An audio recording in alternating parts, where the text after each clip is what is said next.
We use AI as our bricklayer. We see it as that, level where the core team is humans. The designer, your architect, your civil engineer, your industrial engineer, all that's human. But the bricklayer, that's our AI. So we tell it what to do and it does it super fast, super efficiently, and unbelievable. Welcome to a new episode of Most Memorable Journeys. Another guest who I met at the Cyprus Diaspora Forum, and I have to repeat my thanks to Paul Lambis, who brings all these exciting people my way, and I just have to go and meet them there and then put them on my podcast. He is the founder of Onyx Media Tech. He is a serial entrepreneur, multi-business owner, and media and technology innovator, and everything else we'll find out now. Welcome to Most Memorable Journeys, Andrew Coudounaris. Thank you, Elizabeth. Thanks for having me. So, where do we start? You are the specialist because normally often you are on the other side of this conversation, aren't you? You also speak to people because there's something that I was looking at or looking for. Was there a radio, a Cyprus Diaspora radio at some point? Yeah, that's one of our projects as well that we launched with Paul 2 years ago. So it's in its second year now. Yeah. So you are also, I didn't mention that when I introduced you. So you are also a radio man. Yeah, it's part of the portfolio, kind of within the group that we do. I think it kind of stems from a passion of, in my background, I used to head up marketing at a hotel and casino group for the resorts division at Sun International.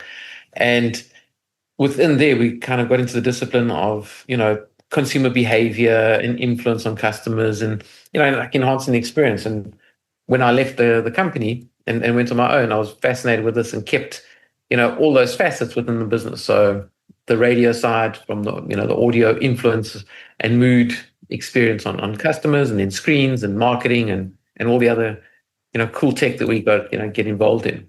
There's a lot of psychology involved in those things, isn't there? Like behavior. I'm sure you know a lot more about that than I do, but I get influenced by stuff, and I think, I don't know, I once read that you have to hear it 7 times or see somebody 7 times until you remember them.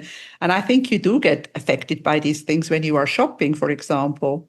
Yeah, absolutely. I mean, it's spot on. It's like, that's the fascinating thing. It's the human influence, and it kind of all comes down to your primal brain. It's like, our brain is wired to keep us alive, nothing else. Everything that we live in now is kind of like the other distractions and everything, but your primal brain is just looking for ways to protect you from tigers that are going to come kill you in the cave, or a wind that's going to give you a disease and kill you. So it's because of that you can kind of, if you understand that, I think it's you understand the influence that marketing media has on us.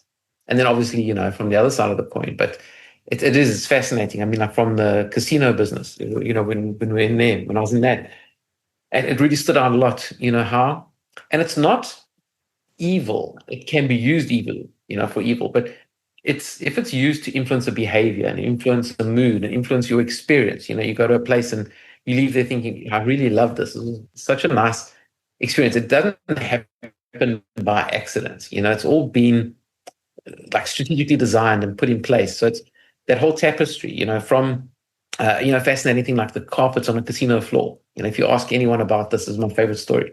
If you ask anyone, why is the pattern like that? It's busy. It's a mix and mash of colors and shapes and animals, and it's crazy print. Most people, innocently will think it's for spillage and dirt. So if someone spills red wine, you won't notice it.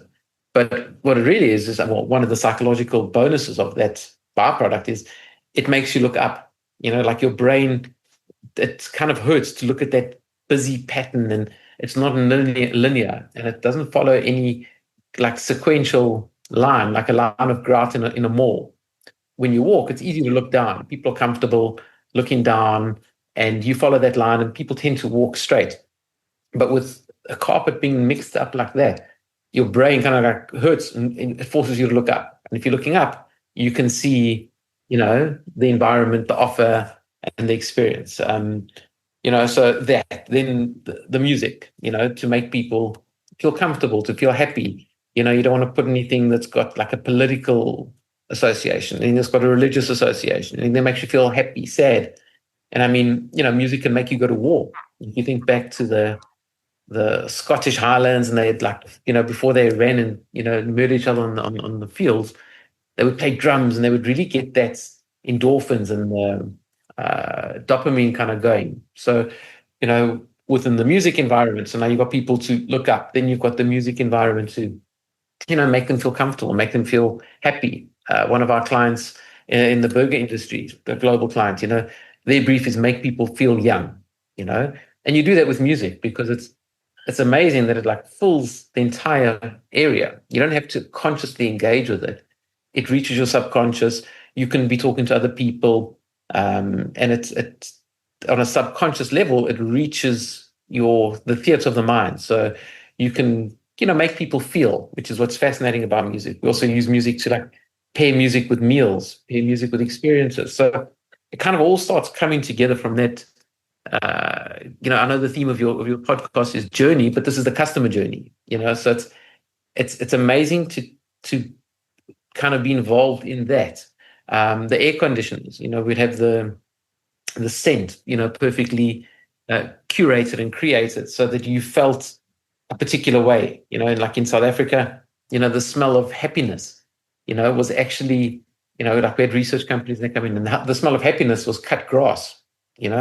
And why? Because, South Africa, winters, they're not as extreme as Europe, but they're still kind of, winters, miserable. But in spring and summer, the culture, everyone goes to each other's houses for a barbecue or braai, and it's everyone's got swimming pools and there's swimming in home, and so the smell you associate is the fresh cut grass. That's like a good memory and a good feeling. So all those little subtle nuances, kind of packaged into the path to purchase or the customer journey is really, and that's just on the physical world. Then when you go into the digital world, I mean, that's, as you said, it's like, your Facebook, if you just mention, now we're talking about casino, I'm sure my phone will, serve me like 25 messages over the next 5 days with different, kind of like a woodpecker, like you said, 7, 8 times they knock on your door until you let them in. And there's a different message, a different emotional hook. And it's all emotions, what emotional hook is going to get you to open the door? And so, yeah, that's kind of the fascinating, my fascination of the customer journey. That is fascinating because you're actually speaking my language. I am also a hypnotherapist and I work with the subconscious mind. Oh, wow. And, 95% of everything we do all day is driven by the subconscious mind. And it depends what's in there. Most people don't know, you see. They don't know what they have been programmed with. And, sometimes when you speak to people and you talk about them to their youth or to their childhood or whatever, they list how influenced we can get. This conversation is taking a completely different spin, yeah. Which is great because it really is something that interests people. And you said before, it's not evil. I mean, of course it's used. It can be used, but generally, I think you said freshly cut grass. There are certain smells that I would like to bottle. One is when it rains the first time after the summer, this smell of fresh rain. Or when I'm baking a Christmas cake, that smell in the house, the smell of happiness. And I think that should be used to make people more happy. Yeah, exactly. And it comes back to hospitality. So if you come to our house for dinner, I'll make the effort to find out, what kind of music do you enjoy? What kind of, are you a vegetarian? And you will do the same in that. So, when you go to someone's house, they'll go to that effort. So when I go to your business, I appreciate and make a profit out of it, but I appreciate that you've gone to the effort of, dimming the lights so the mood is correct. You've got the right carpet. You've got the cutlery. The music is spot on. The smell is fresh. Everything's clean. So it lends itself to, business being hospitable to customers as if it is coming to my house because it's, you're getting 2-3 hours of my time or your time. Yeah, but not everybody does that, though. Not everybody is like that. Yeah, and I think it's what we were talking about before you hit record, where sometimes the mentality is like, if you build it, they will come. So, it's okay. We've got a brilliant, beachfront property or beachfront restaurant, or it's a restaurant in a coffee shop in an airport. And they tend to, oh, it doesn't matter. We've got 10 million customers coming this month and next month and next month. So if you're not happy, cool, move on, But yeah, and it's a pity that a lot of brands don't bother, They charge prices, they're making the profit, and that's enough. They don't realize they could make more and grow. And, if people will pay more if they get more value. So if the whole environment is nice, you get more value and you love going back there. So you don't mind paying a bit of a premium because it's not like the little kind of dirty place or the crappy place that gives you the bare minimum. Yeah, very true. Now, let's start from the beginning. Where I really wanted to start is you were born in South Africa. Correct. So my grandparents were actually born in Limassol. So kind of then my mom, then they moved to South Africa kind of in the, when all the Greeks were jumping on ships in the 1920s and 30s and 40s and that kind of thing. So my mom was born in South Africa. My dad was born in Cyprus, Limassol. And then obviously I was born in South Africa, lived there 45 years and then made the trek back here, back to Limassol, ironically, 45 years later. So, and then our kids were also born in South Africa. So it's kind of a mixed mash, second, third generation Cypriots, but yeah, kind of gone full circle back to Cyprus. Because I have noticed, I've known a lot of, or I do know a lot of Cypriots who were born in South Africa, who were born in Australia, who were born, Cypriots from the diaspora. I have noticed one thing, that they sometimes forget when they are in these countries that life moves on here as well, that life becomes more modern as well in Cyprus, in Limassol or wherever. And I sometimes have the feeling that they have to catch up. They may even be a little shocked with the way things are running when they come back after many years. Am I right there? Yeah, I think 100% right. I mean, we were always toying with, move back to Cyprus, and kind of, when you're in South Africa, it's not USA or Europe, but it is, it's huge. There's 60 million people in the country. There's compared to Cyprus, there's a massive economy. There's massive franchise groups, especially for the business we do. So the opportunities, seem bigger there. But then you kind of think, oh, Cyprus is just an island. It's just an island. I'm too big for Cyprus. Cyprus is too small for me. But, the byproduct of COVID was, we jumped on a plane and just came. So it allowed my business to go online with Zoom meetings and team meetings. Before that, everyone insisted on in-person, and so did I. So that opened up the door. Then coming into Cyprus, I realized, kind of just, it humbles you a little bit when you realize that Cyprus is tiny, but the access it gave me in the last 5 years is enormous, where, Cyprus is one member of the EU. Immediately that gives us access to 27 countries and a population. Like if you want to do business in Italy, there's 80 million people there. The UK is like, okay, maybe UK is a bit of Brexited, but we've got proximity and we've got access. So our little island is actually an unbelievable stepping stone for that. And even the culture of we've been doing a little bit of a few meetings through the diaspora with different government agencies with grants, and it's so unbelievable how, as a 50-year-old white male, I can, as a startup, I can, put that in front of a research and innovation foundation, and they'll say, listen, if it's a good enough idea and if it ticks all the boxes, you can suddenly, get access to funding, which again just makes this little island so huge. And the expectation is not, well, you've got to contain it, you've got to keep it. They want the idea to be born and housed in Cyprus, but they want it to be globalized, So I think it's a huge eye opener that even though it's a small little island, like the knee-jerk reaction is on us, it's a small little place. It's got so much punch. It really is punching above its weight, I think, in terms of what it can put on the table. But you've got to show up for that meal, to have the opportunity for it. I think it's not just going to come knocking on your door. So, like I've always said, to immigrate, you can't follow anybody's story. This is my Cyprus. I've made it the way we want it to be. Somebody else might have a different Cyprus experience where their journey could be corporate, it could be retail, it could be, petrol station, it could be services. So, and I think each one will be unique on that basis. But definitely our little island's got a lot more punch than I gave it credit for when I was living in South Africa.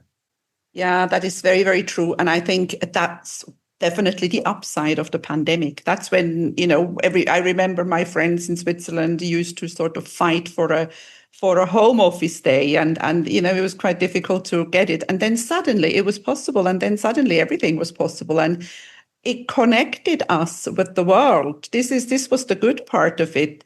And the other thing about our little island is that geographically, really, we are part of the Middle East. We are in the middle of Africa, Asia, and Europe. So we have a great, great outreach.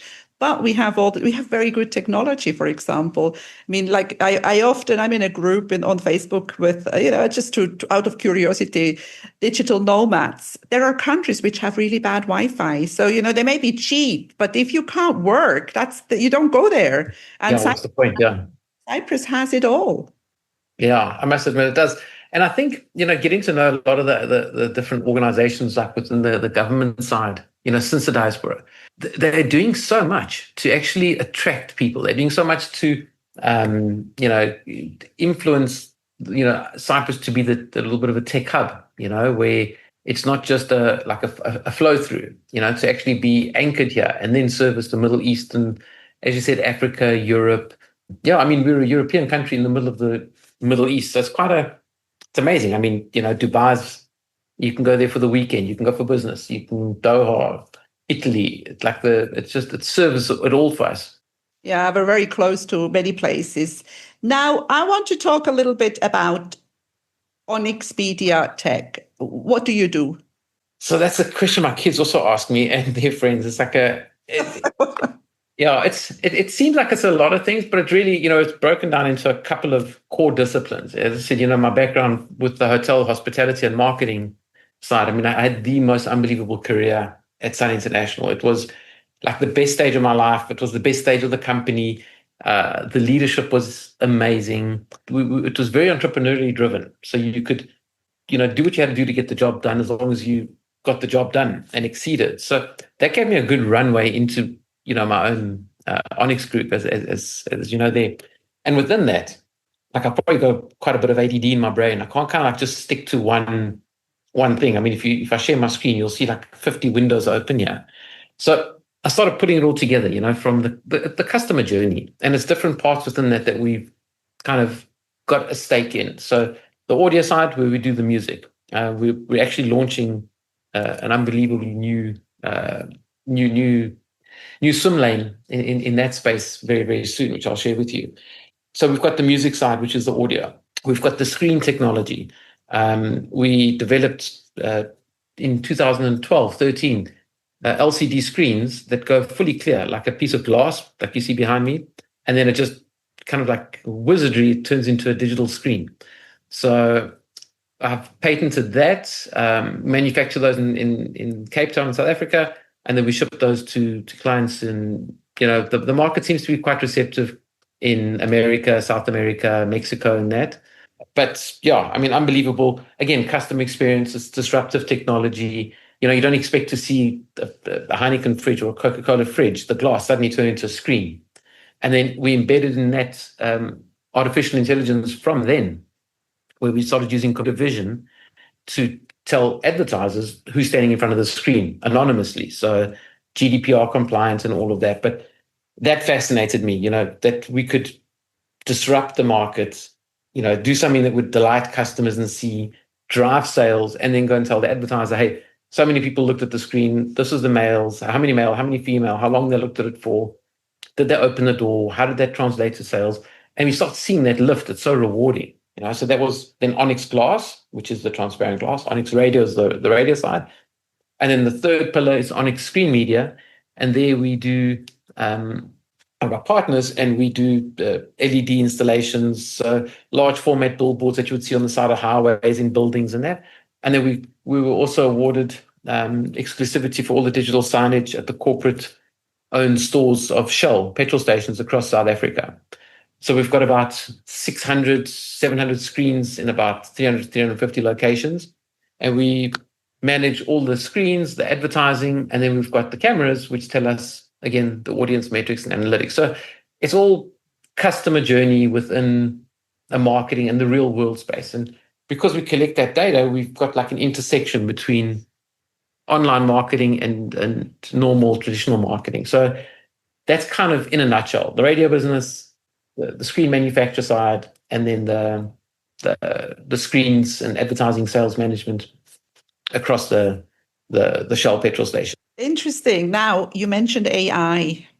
And, at the moment, no, it's not at the moment, it's been a while, but somehow everybody has now understood what AI is. And some people are afraid of AI. They think that it's going to take their jobs away, or they think it's going to run us, or I don't know what they think. What do you think? Oh, I love it. I love that question. It's like, I mean, I'm so passionate about AI. It's just because I think I enjoy tech and I enjoy disruptions and that. It depends. There's two sides of the coin. I mean, if you look like back at history, even the last 100 years, there was resistance to electricity because it put the oil lamp and whaling businesses kind of out, where they were collecting, oil for lamp, for light. Ford and the motor car put horses out of business. The refrigerator put the ice guys that used to take their horses to the lakes, chop up ice and bring back ice for people. VHS to Betamax, DVD to VHS, and then streaming to DVD. The Kodak cameras, all of that, the rates of innovation, I think it's like a tsunami, it's coming whether you would like it or not. And if you see it as a threat, I think it'll wipe you out. If you see it as a tool enabling you, I mean, AI could be your slave. It does the lifting that you don't want to do or that you can't afford to have done, but you still need the human. So I think it's certainly in my business, we've embraced it and we use it a lot. I mean, really, really a lot. It allows us to speed up processes. And we still, like, for example, even with our lawyers, if you want to do a shareholders agreement, it'll take a couple of weeks just because by the time they get to it, then there's a standard format and everything. Whereas with AI, you can say, right, give me a standard template. This is what's important. You're a top attorney, contract drafter, etc. So if you do the right prompt, it does the kind of like the laborer side of it, really cost effectively. But then the lawyer still adds the human touch where he understands the situation. He understands the different shareholders, the nuances. And that's more valuable to me than paying him to go and get a draft template. I'd rather pay him more where he adds the magic ingredient. So I think it's like that in anything. I mean, designers, at the moment are like, oh no, it's going to put us out of business. Well, not really, because now you can have a design agency and it's like having 500 employees, but you one human or two or three humans. So I think it's how you look at it. And I don't think we've got a choice but to be positive and embrace it. And if you embrace it, it's not going to wipe you out. I think if you try and resist it and try and naysay it or try and, oh no, but that's AI generated, so what? It's a huge tool. I mean, just to the point. I mean, like I listen to a lot of podcasts and business books, but I don't have time to get stuck into the business books. So now, I've got my AI in the car on voice, and I've even given her a name. We've come up with a cool name from like Marvel, and because she's kind of like the Jarvis, from the Avengers. It's just insane. Like I'll be going to a meeting and say, I need to understand a bit more on venture capital, particularly with term sheets or with this or with that. I've got 15 minutes till I get there. These are the top authors I want you to mirror it against. Give me, like a 15-minute executive summary, layman's terms, and ask questions at the end of every point. Unbelievable. Just having that tutor in the car with that specialist knowledge it's priceless. It doesn't replace the university. It doesn't replace the human, but the way it's allowed me to upskill, just in a 15-minute drive, it's just been insane. Even, tracking my gym and my eating, I'll say, listen, this is what I'm doing, so I'm trying to achieve. I take photos of every meal and it says, right, you've got so many eggs, so many grams of protein. This is a good max. You're under your calories, you're over your, it's like it's insane, And I think it's just, so, yeah, I mean, you can tell I'm really passionate about AI and, I can't wait. I think it allows adding on to the digital nomad. I mean, the one business we've got 5 people and it does what we do in a week would have taken old school 3.5 million euros and 8 years to do. So it's that kind of efficiency. And those humans that I've got at the core, they'll grow with the business exponentially than had they just stayed in their compartment without AI. So AI is our, and I was telling someone yesterday in a pitch, we use AI as our bricklayer. We see it as that level where the core team is humans. Your designer, your architect, your civil engineer, your industrial engineer, all that's human. But the bricklayer, that's our AI. So we tell it what to do, and it does it super fast, super efficiently, and unbelievable. I agree, and I love it. I love it too, and I love the way you explained it. I love the way, like you said, what replaced what in the old times, and we are still here. We haven't disappeared yet, so that we will continue to exist with or without it. But if we use it to our advantage, as you say, it's a great thing. For somebody who is now a little bit cautious or worried or whatever, what do you use for somebody who doesn't use it much? What would you recommend? So my kids were a little bit like they were teasing me in the beginning about it. Oh, AI, it's like your fourth child. And, it has become my fourth child. I mean, for my 50th, my wife did an awesome book with all my friends from around the world. They surprised, like with a photograph and a whole comments and that kind of thing. And my kids, as a joke, I mean, obviously they were in the front, each kid, and at the back, they put your fourth child. And it's like a picture of me. They like mocked it up, embracing like GPT logo and said, this is from your fourth child. So I think, just kind of get into it. You can't make a mistake. You can't go wrong. And it's just not, and they've made it so easy, even with the voice, ask her questions. You can't, like my mom would be scared of a computer, or I might, she says, bugger it up, or, total, techno like phobia. I would say GPT, get in and even ask it to tell you about it and where it can help you in your life. And it'll ask you, the trick is to tell it to ask you questions so that it can serve you best. So,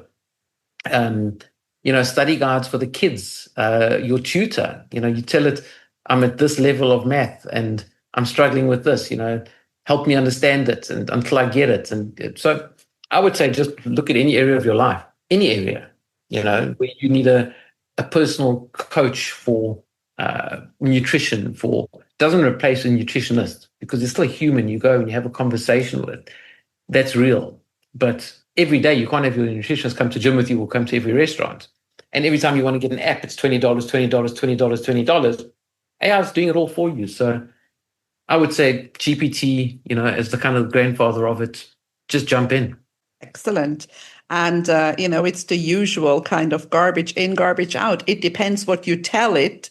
And then it will give you what if you don't tell it the right stuff, it won't come out with the right answer. Yeah, 100%. But that's the same with humans. I mean, if you go to your doctor and you give him garbage information, I'm not feeling well, where? I don't know. He can't figure it out. So he'll give you 2 Panado and tell you to call him in the morning, So that's 100% garbage in or garbage out, Okay, we're already far in, Andrew. We need to talk a little bit about you. Do you travel? And if you do, where do you go to? What do you like?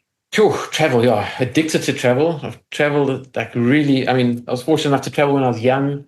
And now, since we moved here, we do a lot of traveling, so South Africa, 3 times a year for business. I'm actually leaving next week, Monday again, for Cape Town and Johannesburg. So it's kind of cool as well. I've emigrated, but I haven't severed ties. I don't need to sever ties. I've still got family, friends there, see them 3 times a year. So it's really cool to have the connection, but Cyprus is home. When I come back, this is home. But yeah, travel really a lot, go to the America quite often for work as well. And then we go for holidays there. Europe, being on our doorstep, it's now like a domestic flight. So that's still a new novelty for us. So, any opportunity, we'll go to concerts in, wherever, our favorite band is going. I'll take the kids, we go to concerts. We go watch the rugby in France when it was on. So Australia, I had a business there for a couple of years before COVID. Didn't, we shut that down. But yeah, I mean, I think probably the best university, anyone can have is travel, because it opens your eyes to everything and everyone around and the way they do things. And you kind of go home and realize, we actually do a pretty good job with X, or, we could do Y a little bit better. So yeah, addicted to travel. I know you travel like crazy. There's a cool app. I think it's called Beam, Been, I think. And it's got a global, like, the old days, you'd kind of like pin. Oh, yes, I know that. Yes, yeah. yes. So it's really cool. You see how many countries you've been to and what percentage of the planet you've seen. And yeah, I think that's our biggest kind of like the biggest motivators, just to be able to travel. Yeah, but this thing about, because I have been to over 100 countries, but when you look at being, it's only half. You haven't been to, you realize how many countries you actually haven't been to. And also, I interview a lot of people on this podcast, also people who travel like professionally. And I don't like the country counters, those people who have been to every country in the world, but to some they've been for 2 days. That doesn't count for me. Yeah, exactly. You got to like actually go and immerse and, get off the tourist track and, go where the old granny's cooking, in the back kitchen kind of thing and get the authentic flavors and that. But yeah, I suppose their motivation is just to put another notch on the belt, Yeah, it's really a checklist, more or less. Yeah, agree.